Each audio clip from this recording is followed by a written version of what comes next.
अस्सलामुअलैकुम नाज़रीन ग्रामी। आज पाकिस्तानी सियासत के सबसे बड़े शैतान और शफाक दरिंदे का जिक्र करेंगे जिन्हें अल्ताफ़ हुसैन के नाम से याद किया जाता है। 9/0 से लेकर कत्ल की वारदातें, अगवा बराए तवान से लेकर औरतों और लड़कियों से फांसी की तमाम तर दास्तानें इन्हीं ग्रोह से मंसूब हैं और यही ग्रोह इनको सर अंजाम देता है। आज उन हक़ाइक़ से पर्दा उठाने जा रहे हैं। आपसे गुजारिश करते हैं रूमी वॉइस को लाइक, सब्सक्राइब और शेयर कर दीजिए।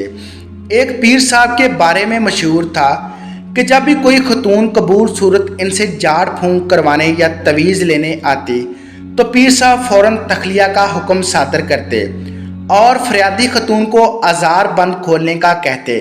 खतून तमीले अरशाद कर देती तो पीर साहब की पांचों गीमें होती और अगर कोई गुस्ताखो बेअदब खतून ब्रह्मी का इजहार करती तो पीर साहब फ़ौरन पैंतरा बदलते हुए कहते, मैं तो वो सामने खौंटी पर बंदे आज़ार बंद की बात कर रहा था। पाकिस्तान की सियासत भी इसी तरह के शोबदा बाजों से बरी पड़ी है। इन बाजीगरों में एक नाम MQM के रहनुमा अल्ताफ़ हुसैन का भी है। ज़ाहरी तौर पर कवारे लीडर की तरह असली ज़िंदगी का दामन बेशुमार और बेबस हसीनाओं की इज़्ज़तों के खून से दागदार है। अल्ताफ़ हुसैन आजकल लंदन में खुद साख्ती जलावतनी की ज़िंदगी बसर कर रहे हैं, लेकिन जब इनके कदम कराची की सरजमीन पर उठा करते थे लातादाद लड़कियों के दिल दुल जाया करते थे। खुद को कैदे इनकलाब कहलाने वाले अल्ताफ़ हुसैन ने पार्टी में ख़वातीन की मेंबर साजी के लिए मज़कूरा पीर साहब की तरह नहायत शर्मनाक तरीका इख्तियार कर रखा था।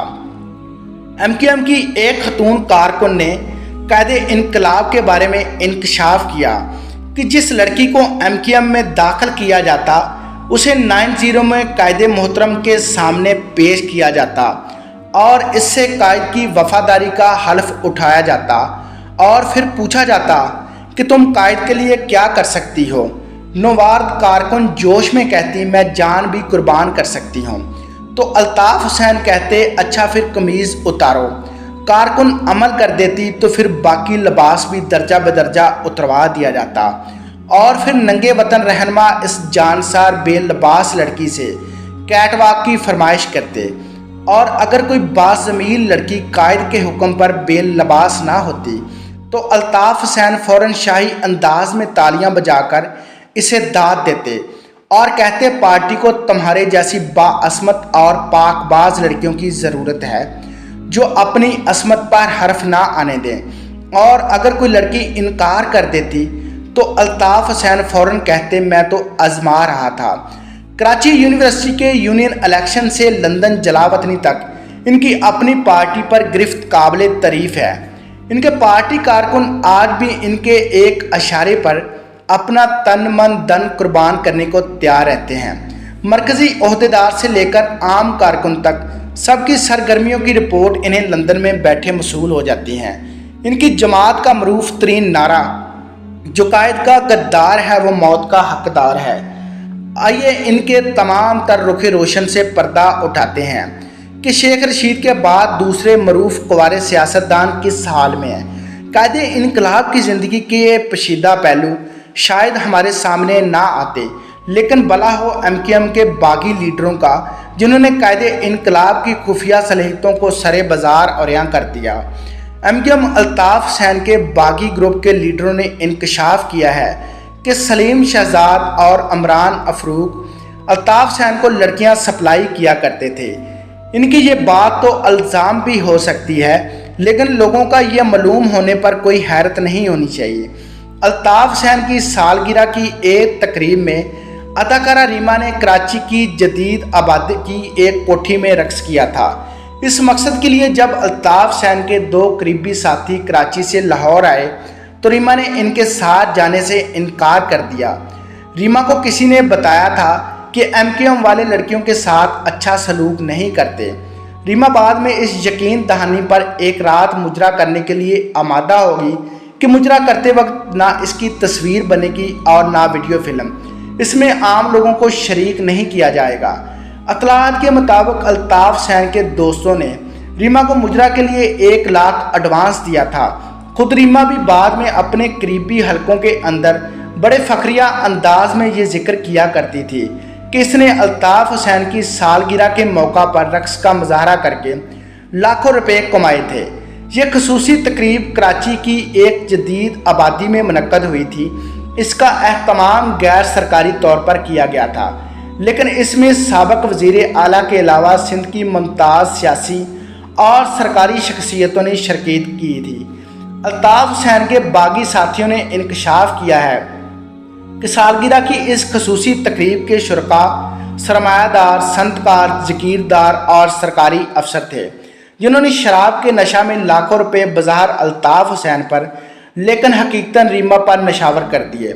कायदे इनकलाब के नक्शे कदम पर बाकी MQM भी चल रही है। बरतानिया की शहरियत रखने वाली एक लड़की रीटा की कहानी को बैरूनी ज़राए अबलाग ने बहुत उछाला। रीटा ने बताया कि वो कराची की तफरीह का हाकस बे का नज़ारा करने के लिए सुबह सुबह समंदर पर गई। उसने कराची के एक 5 स्टार होटल में रहायश रखी थी। वो हाकस बे पर समंदर का नज़ारा कर रही थी कि 4 नौजवान मेरी तरफ आए। वो बहुत पढ़े लिखे मालूम होते थे। उन्होंने नहायत सुलझे हुए अंदाज में अंग्रेज़ी ज़बान में अपना तारफ़ करवाया।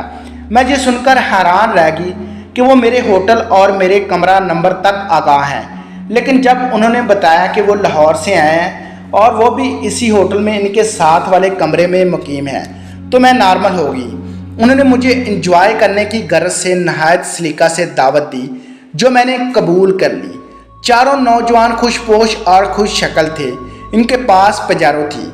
ये नौजवान मुझे अपने साथ ले गए, लेकिन जब वो पजारो जीप से उतर कर तंगो तरीक गलियों की तरफ चलने लगे तो मैंने दरियाफ्त किया कि हम लोग किधर जा रहे हैं। पूछने का ये अंदाज इन लोगों को पसंद ना आया और गुस्से में कहने लगे, जो कुछ हम कहते हैं करती जाओ वरना गोली मार देंगे। जब मैंने देखा कि इनके इरादे अच्छे नहीं हैं तो मैं खामोश हो गई। हम सीढ़ियाँ उतरते हुए एक तहखाने में दाखिल हो गए, जहाँ बिल्कुल अंधेरा था। एक नौजवान ने बुलंद आवाज़ में कहा, टोनी हम हैं। अचानक रोशनी होगी और मुझे यूं महसूस हुआ मैं किसी जसूस के कमरे में आ गई हूँ या किसी कत्लगाह में। इर्द गिर्द इंसानी खोपड़ियाँ पड़ी हुई थी। मेरी चीख निकली और बेहोश हो गई। थोड़ी देर के बाद मुझे होश आया तो उनमें से एक नौजवान मेरे पाँव सहला रहा था, जबकि दूसरे ने नौजवान शराब पी रहे थे।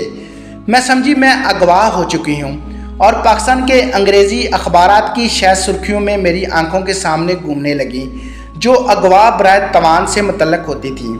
मैंने हिम्मत करके नौजवान से पूछा, क्या मुझे तवान की गर्ज से अगवा किया गया है? नौजवान ने नहायत तहम्मुल से जवाब दिया, नहीं, हम सिर्फ इंजॉय करना चाहते हैं। यूँ कई दिन तक ये नौजवान इंजॉय करते रहे और मैं ये सोचती रही कि न जाने ये लोग मुझे ज़िंदा भी छोड़ेंगे या नहीं। मैं इंतहाई खौफज़दा थी। मैं सैर सियाहत की दुनिया से तल्लक रखती हूँ। कैद का एक लम्हा भी मेरे लिए अज़ियत का बाइस था। 4 रोज़ के बाद मुझे वही नौजवान हाक्स बे पर छोड़ आए। जब मुझे निजात मिली तो मैं पाकिस्तान में दीगर मकामात की सैर का तसव्वुर छोड़ दिया और वापस बरतानिया चली आई। रीता बताती है कि वहाँ राधा, तानी और शबाना नाम की लड़कियाँ भी थीं। अय्याशी करने वाले इन नौजवानों की तादाद 1 दर्जन से ज़्यादा थी। वो दिन के वक्त अक्सर गायब रहते थे, जबकि रात को शराब और खाने पीने की दीगर अशिया लेकर आ जाते थे।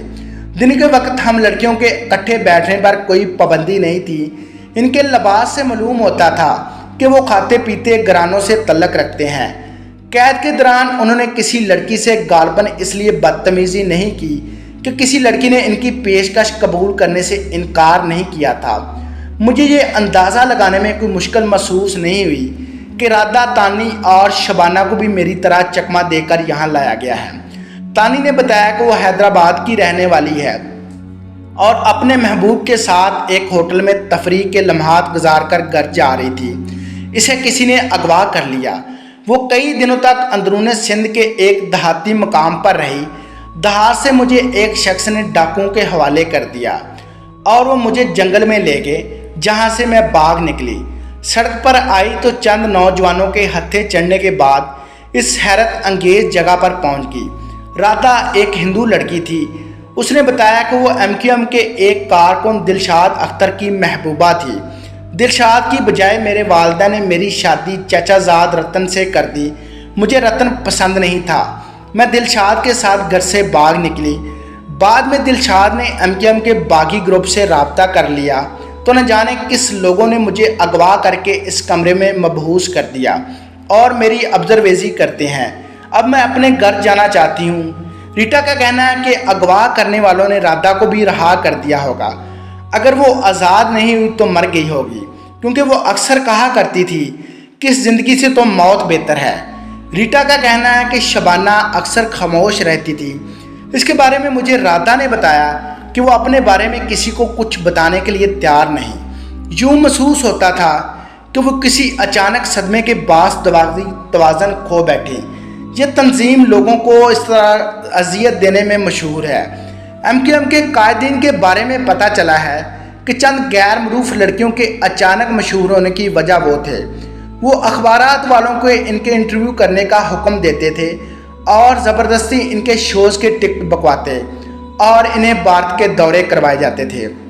غالباً جاسوسی کے نقطہ نظر سے زاہدہ رخسار کے بارے میں پتہ چلا ہے کہ اس نے MQM کی قیادت کے نزدیک بڑی اہمیت حاصل کر رکھی ہے اور ایک انتہائی ذمہ دار عہدیدار اس کی زلفوں کے اسیر تھے۔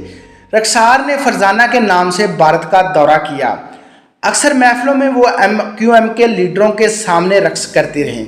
اس ضمن میں پتہ چلا کہ بسا اوقات ایسے پروگرام بنائے جاتے جس میں کئی لڑکیاں اور لڑکے کھلم کھلا عیش و عشرت میں مشغول ہوتے۔ کراچی کے ثقافتی حلقوں میں یہ باتیں زبان زدِ عام تھیں کہ آخر زاہدہ رخسار سمیہ ناز اور اس کی والدہ ثریا ناز آئے روز برون ملک کیوں جاتی ہیں، مگر MQM کے خلاف آپریشن کے دوران زیادہ تر کال گر روپوش ہوگی یا انہوں نے اسلام آباد اپنے عزیزوں کے پاس پناہ لے لی۔ سچ کہتے ہیں برے وقت میں ہمیشہ اپنے کام آتے ہیں۔ MQM کے ایک مرکزی رکن اور خصوصی معاون خالد ندیم نے انکشاف کیا ہے کہ الطاف حسین نہ صرف ایک شفاق اور خطرناک انسان ہے بلکہ الطاف حسین نے لاتعداد عورتوں کو جنسی تشدد کا نشانہ بنایا، لیکن تشدد کا شکار ہونے والی عورت اس کا خاندان اس خوف کی وجہ سے خاموشی اختیار کر لیتے کہ زبان کھولنے کی صورت میں شاید الطاف حسین کا کچھ نہ جاتا، لیکن ان تمام کو الطاف حسین کے جانسار ختم کر دیں گے۔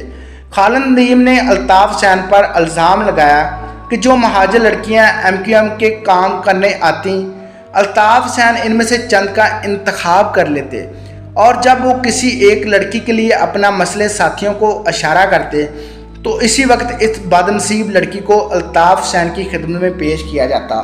خالد ندیم نے دعویٰ کیا کہ وہ الطاف حسین کے ذاتی ملازم کی حیثیت سے ان کے قریب رہا۔ الطاف حسین اس کے ذریعے لڑکیوں کو بلواتے بلکہ کراچی کی معروف پیشہ ور عورتوں نحیس، شہناز، سلطانہ اور ثریا وغیرہ کو خود الطاف حسین کے لیے لے کر آتا تھا، جبکہ ان عورتوں کے گھروں میں الطاف حسین کا آنا جانا بھی تھا۔ خالد ندیم کے مطابق اسلام نبی کے گھر میں بھی کراچی کی حسین و جمیل لڑکیاں الطاف حسین کے سامنے پیش کی جاتی۔ خالد ندیم نے شعیب عرف شیبی کے قتل کا ذمہ دار بھی الطاف حسین کو ٹھہرایا۔ خالد ندیم کے بقول شعیب عرف شیبی کا گناہ صرف یہ تھا کہ اس نے الطاف حسین کو ایک معروف پاپ گلوکارہ کے ساتھ قابل اعتراض حالت میں دیکھ لیا تھا۔ جب اس سے یہ گناہ سرزد ہو گیا تو اس کو محسوس ہو چکا تھا کہ اب اس کی زندگی کے صرف چند لمحے ہیں، اس لیے وہ خود کو اپنی جان بچانے کے لیے چھپنے کی بے سود کوشش کرنے لگا، لیکن اس کو اتنی بے دردی کے ساتھ قتل کیا گیا کہ ایسے لوگوں کو عبرت حاصل ہو جو قائد کی نجی زندگی میں جھانکنے کی جسارت کا سوچتے ہیں۔ الطاف حسین حسن و فن کے دل دادا ہیں اور کسی کو پروموٹ کرنے کے میدان میں بھی اپنا ثانی نہیں رکھتے۔ جس حسینہ سے خوش ہو جائیں اسے راتوں رات ملک کی معروف اداکاروں، ماڈلز یا گلوکاروں کی فہرست میں شامل کرا دیا جاتا ہے۔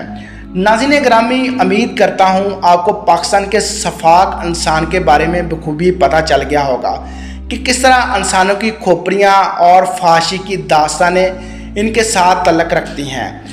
امید کرتے ہیں آپ مزید ویڈیو دیکھنے کے لیے رومی وائس کے ساتھ جڑے رہیں گے۔